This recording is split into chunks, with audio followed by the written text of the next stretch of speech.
The dust-laden wind carried Eleanor Larson's desperate prayers across the barren plains of Montana Territory. 1875. As the stagecoach rattled toward Silver Creek, a town that held her last hope after her father's death left her penniless and facing eviction. At 22, with nothing but a weathered carpetbag and her mother's silver locket, Eleanor had answered a mail-order bride advertisement from a rancher named Samuel Donovan, a man she'd never met, but had promised to marry in exchange for a roof over her head and escape from destitution. "Almost there, miss," the driver called back, his voice barely audible over the thundering hooves and creaking wood. "Silver Creek's just beyond that ridge." Eleanor clutched the letter in her gloved hands, the paper worn thin from countless readings during her journey west. Samuel Donovan had written with a straightforward practicality that both relieved and terrified her. He needed a wife to help manage his ranch, and she needed security. A business arrangement, nothing more. Silver Creek emerged on the horizon, a collection of wooden structures clinging to existence in the vast wilderness. The stagecoach rolled down the dusty main street, passing saloons where piano music spilled into the afternoon air, a general store with barrels on its porch, and a small white church that stood as a beacon of civilization. "Donovan Ranch stop," the driver announced, pulling the horses to a halt before a modest but well-maintained building with Silver Creek General Mercantile painted across its facade. Eleanor gathered her belongings with trembling hands. This was it, the moment she would meet the man she had agreed to marry. She stepped down from the coach, her boots landing in the dusty street as her eyes searched the small crowd for someone who might be Samuel Donovan, a tall figure separated from the wooden support beam he'd been leaning against. The man approached with measured steps, removing his hat to reveal hair the color of sun-bleached wheat and eyes that reminded Eleanor of the wide Montana sky. His face was weathered by sun and wind, with a strong jaw shadowed by stubble. He wore a simple blue shirt beneath a leather vest, denim pants tucked into worn boots, and a gun belt slung low on his hips. "Miss Larson." His voice was deep with a slight rasp. She straightened her spine, determined not to show fear. "Mr. Donovan." He nodded once, his expression unreadable as he surveyed her. "Samuel Donovan, welcome to Silver Creek." Eleanor extended her hand, fighting to keep it steady. "Eleanor Larson, thank you for meeting me." His calloused hand enveloped hers briefly before he reached for her carpetbag. "The ranch is a few miles out of town. We should get moving before sundown." No warm welcome, no pleasantries, just the same practicality from his letters. Eleanor swallowed her disappointment. What had she expected? This was a bargain, not a romance. Samuel helped her onto his wagon, loading her meager belongings before climbing up beside her. The horses started forward at his gentle command, and Silver Creek began to recede behind them. The silence stretched between them, broken only by the creak of wagon wheels and the rhythmic clip-clop of hooves. Eleanor stole glances at her future husband, noting the strength in his hands as he held the reins, the set of his shoulders beneath the worn leather vest, the profile that might have been handsome if not for the hardness around his mouth. "Your journey went well?" he finally asked, eyes fixed on the trail ahead. "Yes, thank you," she answered, grateful for the broken silence. "Though I must admit I've never traveled so far before. Boston's a long way from Montana Territory." "It is." She hesitated before adding, "Your letters were very informative about the ranch and your expectations." Samuel's mouth twitched, almost forming a smile but not quite. "I believe in being clear about arrangements, as do I." Eleanor gathered her courage. "I want you to know that I understand what this is, Mr. Donovan. This marriage is a practical solution for both of us. I need security and you need someone to help with your home and ranch." He turned to look at her then, his blue eyes searching her face. "That's right. A bargain, plain and simple." "Yes," she agreed, her voice steadier than she felt. "A bargain." The trail wound through rolling hills covered with prairie grass that swayed like golden waves in the late afternoon breeze. As they crested a rise, Samuel pulled the wagon to a halt, allowing Eleanor to take in the view below. "That's Donovan Ranch," he said, a hint of pride coloring his voice for the first time. The ranch spread across a verdant valley, nestled between protective hills. A sturdy two-story house stood at its center, surrounded by several outbuildings, corrals filled with horses, and pastures where cattle grazed. A creek wound through the property like a silver ribbon, catching the slanting sunlight. "It's beautiful," Eleanor breathed, genuinely impressed by the sight. This was far more substantial than she had imagined from his modest letters. "Been building it for 7 years," Samuel said, urging the horses forward again. "Started with nothing but a claim and determination." "You've accomplished a great deal. Still much to do," he glanced at her. "Ranch this size needs more than one person to manage it properly. That's why you advertised for a wife." "Yes, madam, I need a partner, not just hired help that comes and goes." They approached the house, and Eleanor noted the curtains in the windows, the rocking chair on the porch, small touches that suggested someone had tried to make this place a home. "Your sister helped with the house?" Eleanor asked, remembering he had mentioned a sister in one of his letters. "Sarah did what she could before moving to Denver with her husband last year," Samuel confirmed. "Been managing alone since then." The wagon rolled to a stop before the house, and Eleanor felt a flutter of nervousness. This would be her home now, with this taciturn stranger as her husband. Samuel helped her down from the wagon, his touch impersonal yet careful. "I'll show you the house, then we can discuss arrangements for tomorrow." "Tomorrow?" Eleanor followed him up the porch steps. "The wedding. Reverend Walsh can come out in the morning if that suits you." He opened the door, revealing a simple but comfortable interior. "Unless you need more time to consider." Eleanor recognized the hesitation in his voice. He was offering her a chance to back out, even now. "No, I don't need more time. We made an agreement, Mr. Donovan. I intend to honor it." Something like relief flickered across his face before his expression returned to its usual reserve. "Good. Then welcome home, Miss Larson." The house was larger than it appeared from outside, with a spacious kitchen equipped with a cast-iron stove, a comfortable sitting room with bookshelves lining one wall, and upstairs, 3 bedrooms. Samuel showed her to what would be her room until they wed. "I'll bring up your things," he said, pausing at the doorway. "There's fresh water in the pitcher and towels in the chest. Take your time settling in. Supper in an hour." Left alone, Eleanor sat on the edge of the bed, finally allowing herself to tremble. She had done. It traveled across the country to marry a stranger. Tomorrow, she would become Mrs. Samuel Donovan, mistress of this ranch, wife to this reserved, hard-working man. She removed her bonnet and crossed to the window, gazing out at the vast Montana landscape. The setting sun painted the hills in shades of gold and purple, beautiful beyond anything she had imagined. Perhaps she could learn to love this land, even if the marriage itself remained a practical arrangement. A soft knock announced Samuel's return with her carpetbag. "Anything else you need before supper?" "No, thank you." Eleanor turned from the window. "Mr. Donovan, Samuel, I want you to know that I will work hard to be a good wife and partner to you."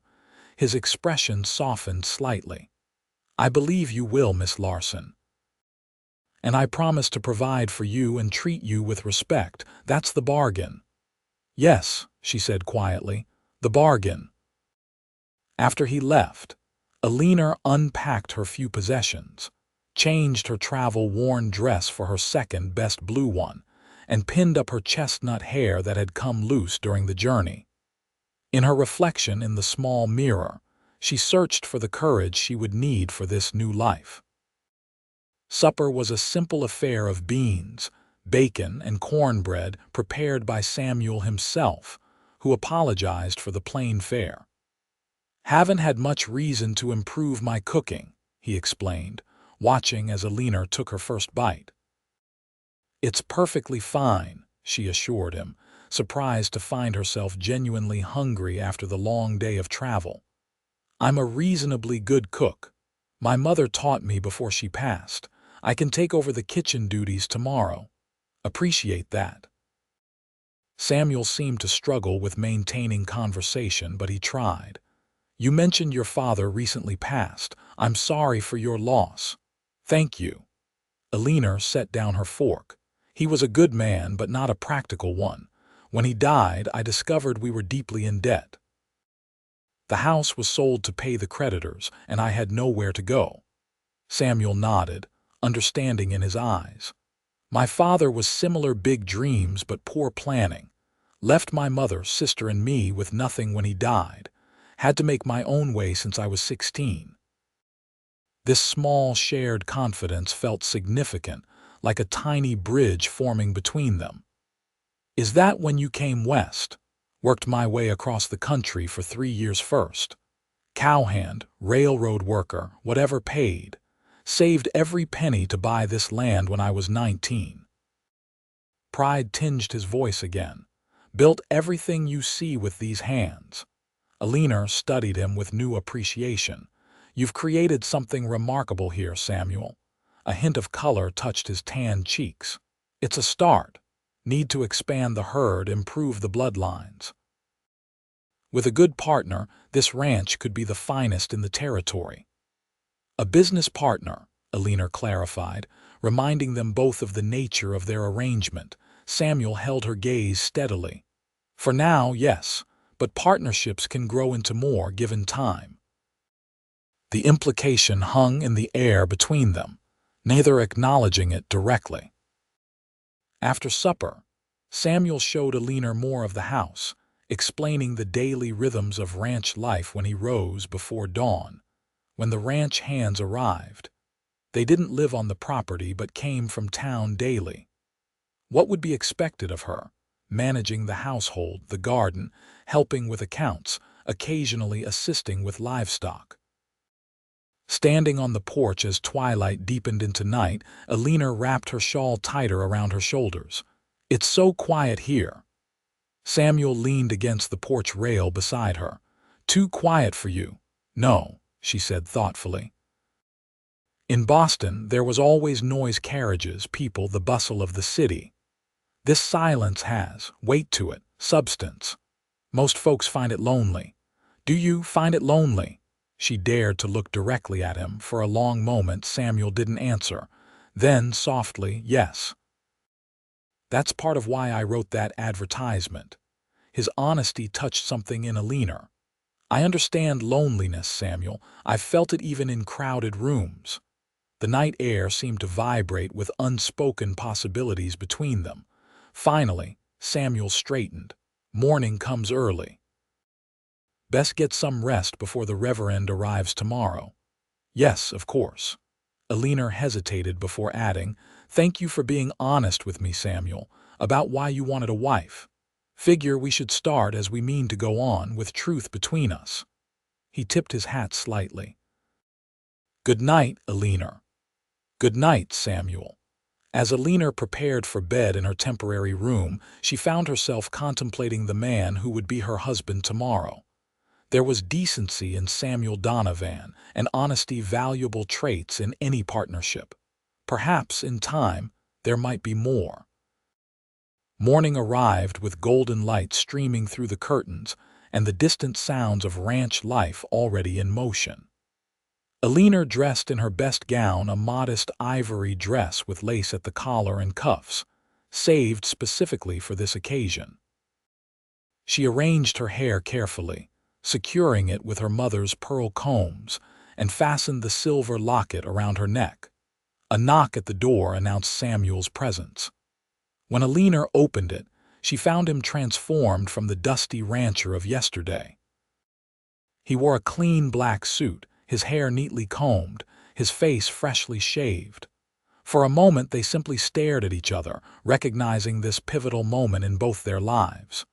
"You look beautiful," Samuel said, the words seeming to surprise him as much as her.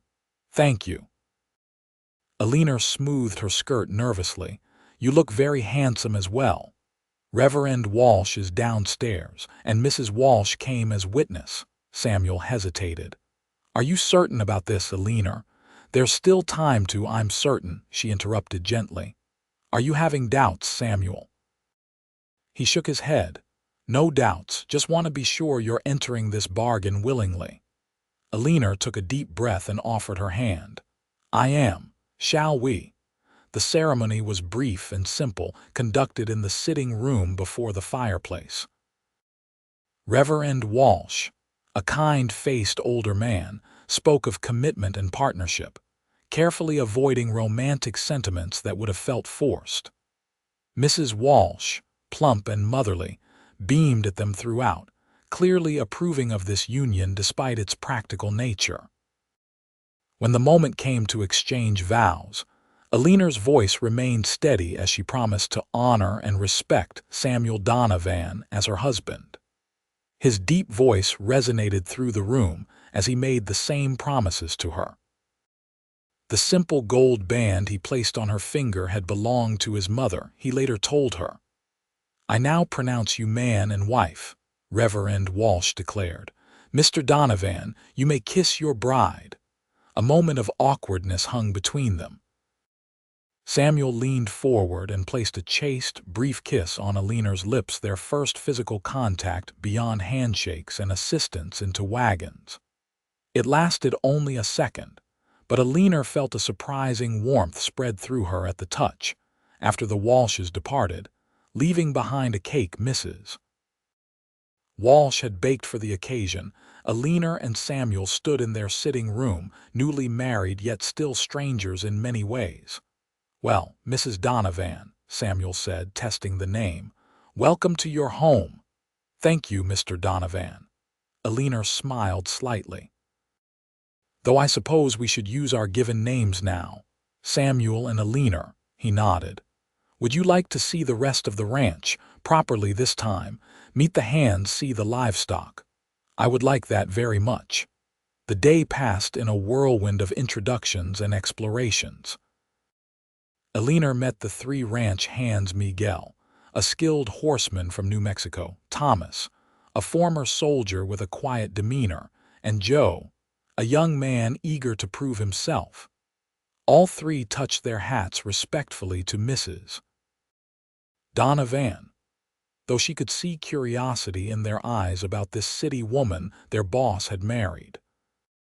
Samuel showed her the barn with its tack room and hayloft, the corrals where sleek horses watched them with intelligent eyes, the chicken coop and vegetable garden that had seen better days, the calving barn where new life would come in the spring, and the pastures stretching to the horizon where cattle grazed. "It's overwhelming," Eleanor admitted as they walked back toward the house. "So much to learn." "You'll learn," Samuel said with unexpected gentleness, "and I don't expect you to know everything at once." That evening, after a wedding supper that Eleanor prepared from the supplies in the pantry, she faced the reality of their new sleeping arrangements with nervous anticipation. Samuel had moved his belongings to the master bedroom, where a large bed dominated the space. "I'll sleep in the spare room," he said, surprising her, "until you're comfortable with other arrangements." Eleanor felt a conflicting mix of relief and disappointment. "That's not necessary. We are married now." Samuel studied her face. "This marriage began as a bargain, Eleanor. I won't demand more than you're willing to give." "I understand my duties as your wife," she said carefully. "They're not duties to me." His voice grew firm. "When we share a bed, it will be because we both want to, not because of obligation." The consideration in his words touched her deeply. "Thank you, Samuel." He nodded once. "Good night, Eleanor." "Good night, Samuel." Days passed, falling into a rhythm as Eleanor settled into ranch life. She rose before dawn with Samuel, preparing breakfast and packing lunches for him and the hands. She tended the neglected garden, bringing it back to life with careful attention. She cleaned the house from top to bottom, discovering personal touches that Samuel's sister had left behind: embroidered pillows, carefully preserved wildflowers pressed between glass frames, curtains sewn with tiny wildflowers along the edges. Samuel spent his days working with the cattle and horses, returning dusty and tired, but always taking time to tell Eleanor about his day, asking about hers. Each night, he slept in the spare room, though sometimes Eleanor caught him looking at her with an expression that made her heart quicken. 2 weeks after the wedding, disaster struck. A summer thunderstorm rolled across the plains, lightning splitting the sky. Eleanor watched from the porch as Samuel and the hands drove the cattle toward shelter, rain soaking them to the skin. A lightning bolt struck a tree near the north pasture, sending it crashing down in flames despite the rain. The fire spread quickly to the dry grass beneath. Eleanor watched in horror as Samuel and Miguel raced toward the blaze, while Thomas and Joe continued moving the panicked cattle. Hours passed with Eleanor pacing the porch, watching the distant figures battling the flames. When Samuel finally returned, his face was streaked with soot, his clothes singed in places, exhaustion evident in every line of his body. "The fire's out," he said, his voice rough from smoke. "Lost some fencing and about 10 acres of grazing land, but no cattle or horses."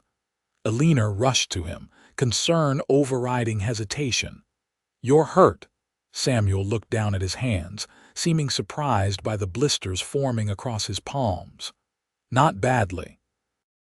She led him inside, insisting he sit while she gathered supplies: clean water, salve, bandages. As she gently cleaned his wounded hands, the careful distance they'd maintained began to dissolve. "You could have been killed," she said softly, dabbing salve on a particularly angry blister. "Protecting what's ours," he replied, watching her face as she worked. "The ranch is everything, Eleanor, everything I've built, everything I hope to build." "I understand that now." And these past weeks had shown her how much Samuel had invested in this land, not just money and labor but dreams. His eyes never left her face. "You're part of those dreams now. You know that, don't you?" Eleanor's hand stilled on his. "Am I? I thought I was just part of the bargain." Samuel gently turned his hands to capture hers. "I said this marriage was a bargain because that's all I thought I could offer, a practical arrangement between two practical people. But Eleanor, these past weeks—" "I know," she whispered, finally admitting what had been growing between them. "I feel it too." That night, after Samuel had bathed and his injuries were properly tended, Eleanor hesitated outside the door of the master bedroom, their bedroom. Taking a deep breath, she entered to find Samuel standing by the window, watching the last of the rain. "I thought we might try a new arrangement tonight," she said softly. He turned, surprise and hope mingling in his expression. "Are you certain?" "Yes." Eleanor moved toward him. "This started as a bargain, Samuel, but I think we both know it's becoming something more." Samuel reached for her, his bandaged hands gentle on her waist. "I never expected to feel this way when I wrote that advertisement.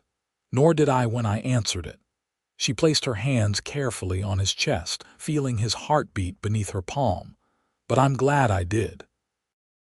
Their second kiss was nothing like the brief touch at their wedding. This was a real kiss, tender at first, then deepening with newfound emotion. When they finally parted, both breathless, Samuel pressed his forehead to hers. "I want this to be more than a bargain, Eleanor. I want a true marriage." "I want that too," she admitted, all pretense of practicality abandoned.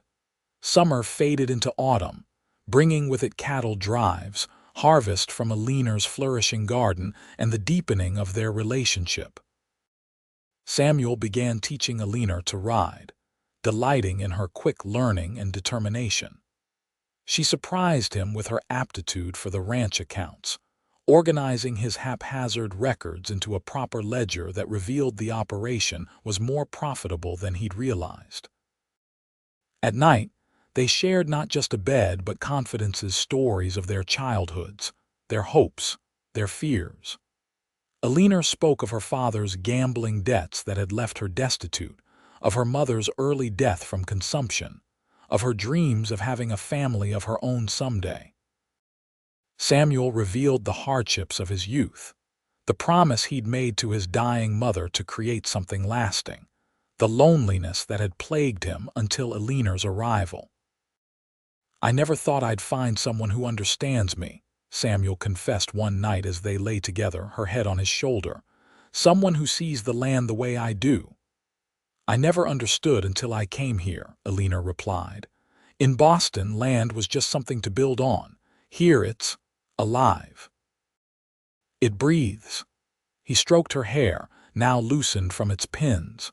"You've changed everything, Eleanor. This house was just a structure before. Now it's a home."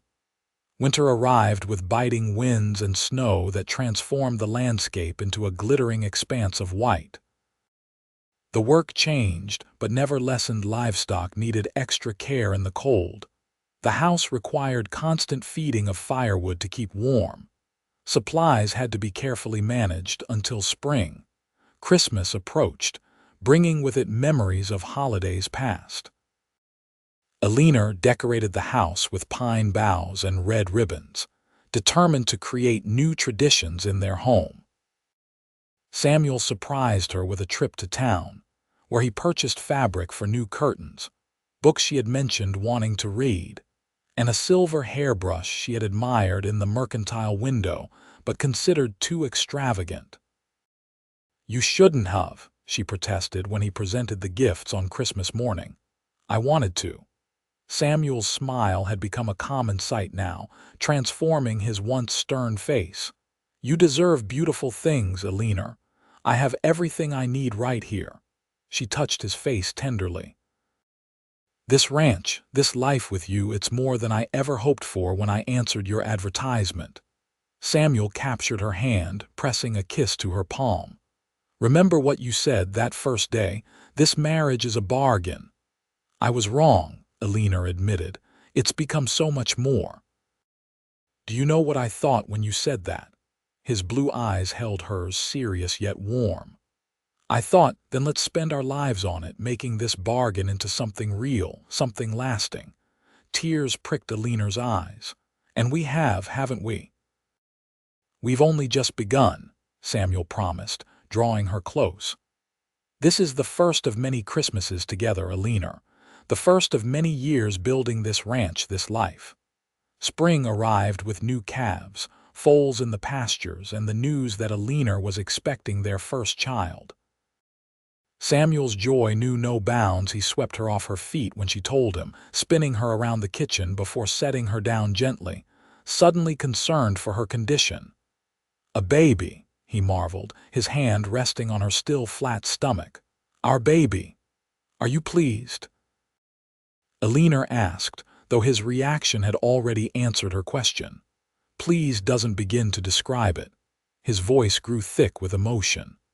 "When I sent that advertisement, I was looking for a practical partner. Instead, I found love, a home, and now a family." "I never imagined answering a stranger's advertisement would lead to such happiness," Eleanor confessed. "I came here desperate with nothing but hope for security. And I offered you a bargain." Samuel shook his head at his own foolishness. "As if marriage could ever be just a business arrangement." "It was a bargain that became a blessing," Eleanor said, laying her hand over his. "And we have our whole lives to make good on it." The years that followed brought fulfillment of all they had hoped for. Their first child, a son they named James, after Eleanor's father was joined 2 years later by a daughter, Sarah. named for Samuel's sister. The ranch prospered under their joint stewardship, expanding to include more cattle, finer horses, and additional acreage. Silver Creek grew from a dusty frontier settlement into a proper town, with Eleanor establishing a small school where she taught reading and writing 2 days a week. Samuel became a respected figure in the community, serving on the town council and helping establish the area's first bank. On their 10th wedding anniversary, Samuel surprised Eleanor by adding a large porch swing to the front of their home, a place where they could sit together in the evenings, watching their children play and the sun set over the land they both loved. "You ever regret it?" Samuel asked as they sat on the swing, his arm around her shoulders. Answering that advertisement, coming west to marry a stranger. Eleanor leaned against him, watching 7-year-old James teaching 5-year-old Sarah how to rope a fence post. "Not for a single moment. Do you regret placing it?" "Only the way I phrased it," Samuel admitted with a chuckle. "I should have written that I was looking for a partner in life, not just in business. It wouldn't have mattered. I still would have come. Even knowing all the hardships, the droughts, the harsh winters, the endless work. Especially knowing those things." Eleanor turned to face him, her hand cupping his weathered cheek. "Because I also would have known about the joy waiting for me here. The love." Samuel caught her hand, pressing a kiss to her palm, a gesture that had become a cherished ritual between them. "I love you, Eleanor Donovan, more than this land, more than this ranch, more than anything. And I love you, Samuel Donovan." She smiled, thinking of the strange journey that had brought them together. "This marriage may have started as a bargain, but it's become the greatest blessing of my life." "Then let's keep spending our lives on it," Samuel said, echoing words spoken long ago. "Every day making it stronger, deeper, better." As the Montana sunset painted the sky in brilliant hues of gold and crimson, Eleanor rested her head on her husband's shoulder, watching their children laugh in the yard of the home they had built together. From a practical bargain had grown a love to last a lifetime, a partnership forged in honesty, strengthened through hardship, and sustained by devotion that neither of them had dared to hope for when their journey began.